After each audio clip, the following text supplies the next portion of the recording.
watching Morning at NTV.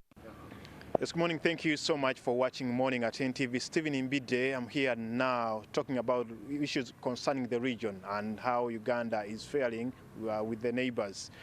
Here speaking to Ambassador James Mbahimba. He's the immediate former ambassador, Uganda's ambassador to DRC, and we're going to be understanding from his perspective issues to do with the trade in the region, but also we saw this week DRC, Democratic Republic of Congo, joining the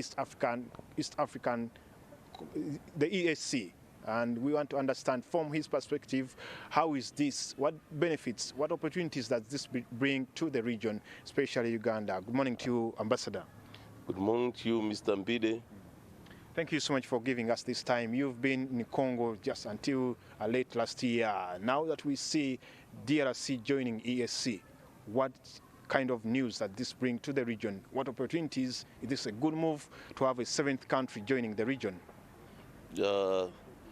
I would say it is a very good move from the beginning. When you look at the mission of the East African community, it talks about widening and deepening economic, political, social and cultural integration. And when I come back to widening the economic scope, like your question, in a reference to trade, it will look at trade and investment.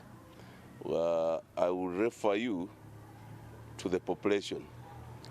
Now we are going to talk about 300 million people under the integration. First of all, that's a big market. It attracts investors, but the integration looks at a removal of non-tax barriers. For example, going to DRC, Ugandans were paying $100 per 3 months to do business. And this is a single, if you return, you pay another $100. Now this one will be waived out. At the moment, Uganda exports goods worth around 600 million US dollars into the DRC, but with a lot of hurdles. Now the East Africans, the DRC joining East Africa is a positive move that some of these hurdles will be addressed. Non-tax barriers, so many roadblocks on the roads, and fine taxes, and all of these will be addressed under the community because we are now going to work under a single arrangement. But we know that the region has its own challenges. We've seen, for example, the issues between Uganda and Rwanda. The border has just been reopened. We've seen Uganda versus Kenya, especially on trade issues. Does this also open another Pandora's box? Does this also open another, yes, we know you're widening the market, but still, as the market goes on, there are still some barriers, even with the East African Common Market Protocol. Yes, the barriers will continue happening, but they will be sorted out one by one. You understand there was that border conflict between Rwanda and DRC. Now it is open. And Uganda. Now it is open. Yeah, there are issues of insecurity in DRC. They are being addressed. Well, that's why we have the summit. That's why we have the cast of ministers and experts. Issues continue coming up, like in your family, but they also continue being addressed. Yeah, but for me, it is a good move. We are now hitting from the Indian Ocean to the Atlantic Ocean. We are looking at 90 million people in DRC joining us in East Africa.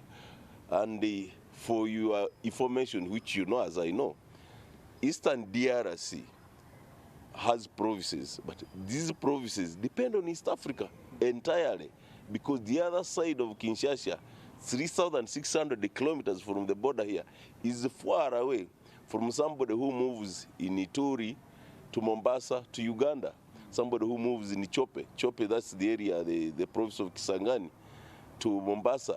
Kinshasa is still far. Somebody who operates from South Kivu. So, for Uganda's case, we are looking at the population of South Kivu, which is about 6 million people. We are looking at North Kivu, around 80 million people. We are looking at Ituri province, which is about 6 to 7 million people, and the Chope, 6 to 7 million people.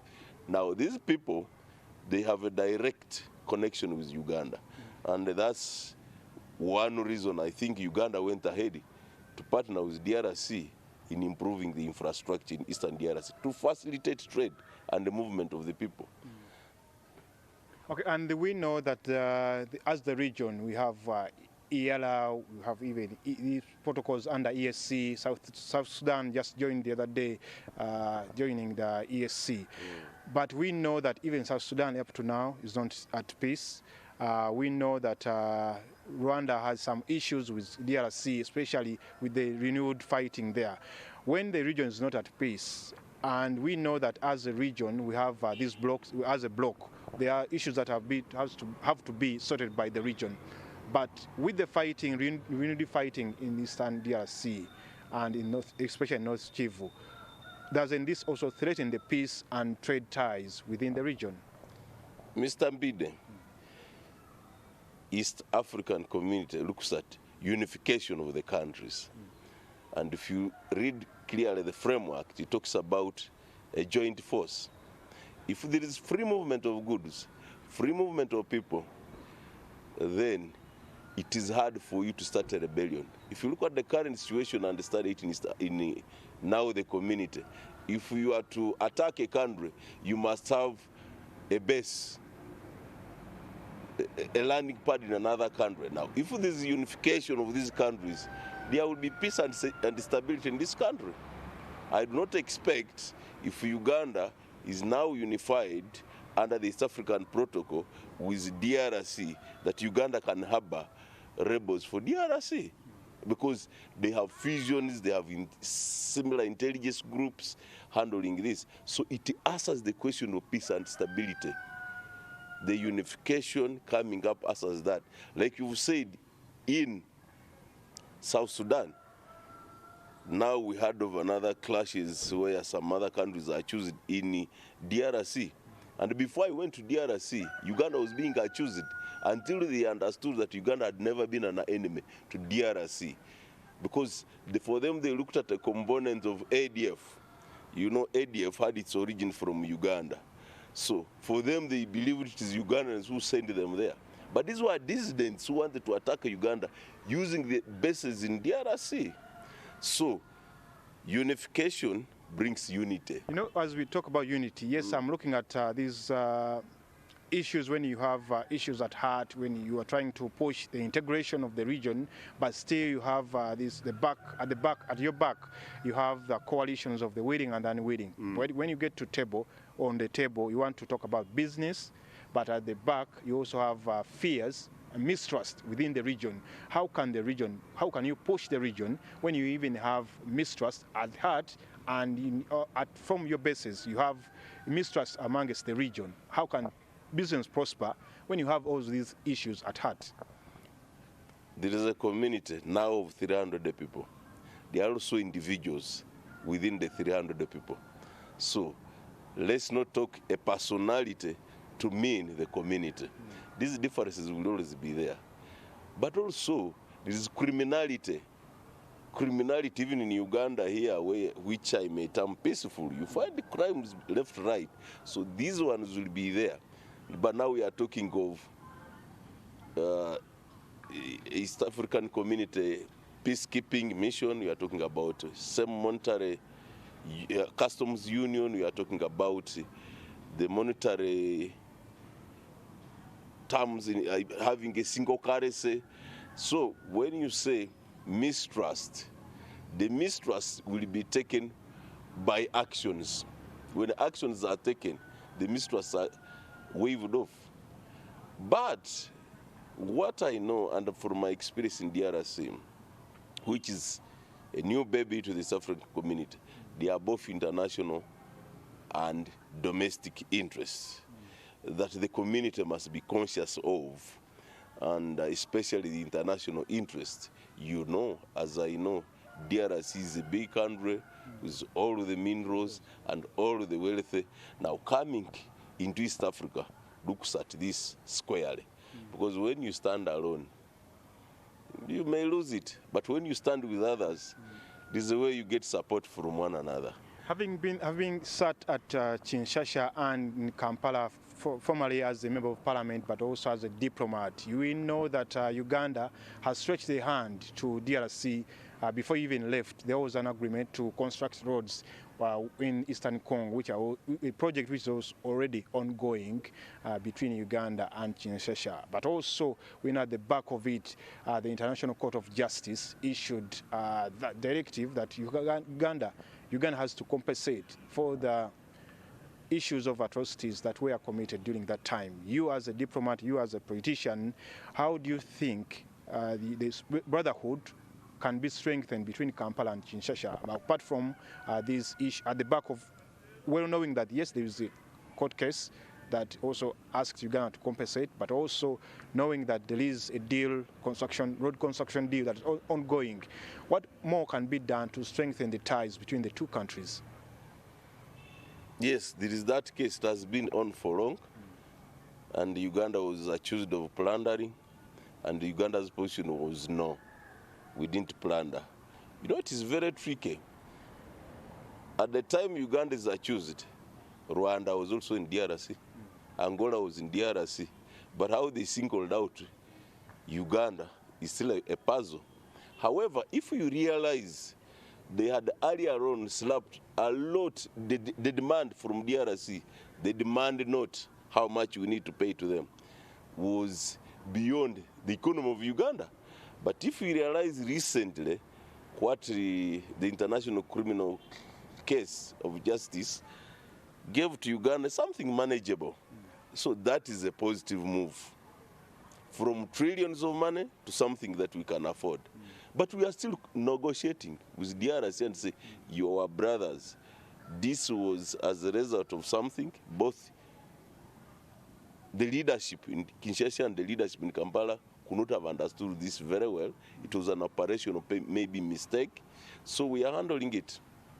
And I don't think Uganda will be hanged because of that. It is something negotiable and we are still negotiating. Then you are talking about infrastructure in DRC. Yes, Uganda is working on the Kasindi, Beni Butembo access. Then they are working on Bunagana, Goma, and very soon they will work on Goli, Mahagi, Bunya roads. Then Bunya via Boga, Zaire to Ntoroko. This is a matter of connectivity. First of all, to facilitate trade. Secondly, for stability and security purposes. If there is an enemy, you know, that area had so many pockets of insurgents. You talk of M23, you talk of ADF, you talk of others. So in order to pursue them, it's also to have infrastructure. To have infrastructure in terms of roads, communication, so that they can pursue them. You could have followed as a journalist, there is some positive move on ADF by the joint operations of FRDC and UPDF. So this is in the spirit, now I would say, of East African community. And recently we had a summit in Kinshasa concerning, they call it a regional oversight mechanism on peace and security in Eastern DRC. And quite a number of presidents attended the summit. President Joel, including our own, and he made a good presentation. Even after I had left, I started receiving calls from other colleagues of mine, ambassadors who are in DRC, talking about his speech. What is important is to unite against negative forces in the region. And once there is peace and security, this region will take off. Thank you so much, Ambassador. Your last word to the viewers, especially in strengthening the ties within the region and making sure that business thrives, but also peace prevails in the region. Peace is everybody's responsibility. Now it starts with you, comes to Uganda, comes to the community. And secondly, unification is very important. You look at America, so many countries, over 50 countries, if I can recall. There were, I think, about 50 countries: Carolina, Mexico, California. These countries came together, and they have a population of about 330 million. And you can see the development when they unified. Big market, big political negotiating voices under the United States. Now, when we come to East Africa, now we are 300 million people, almost the same population of the United States of America. It is a big negotiating factor, especially at international fora. Thank you so much, Ambassador James Mahimba. Him being a politician and a diplomat, having been the immediate former ambassador of Uganda to Democratic Republic of Congo. We've been speaking about issues of business and peace and security within the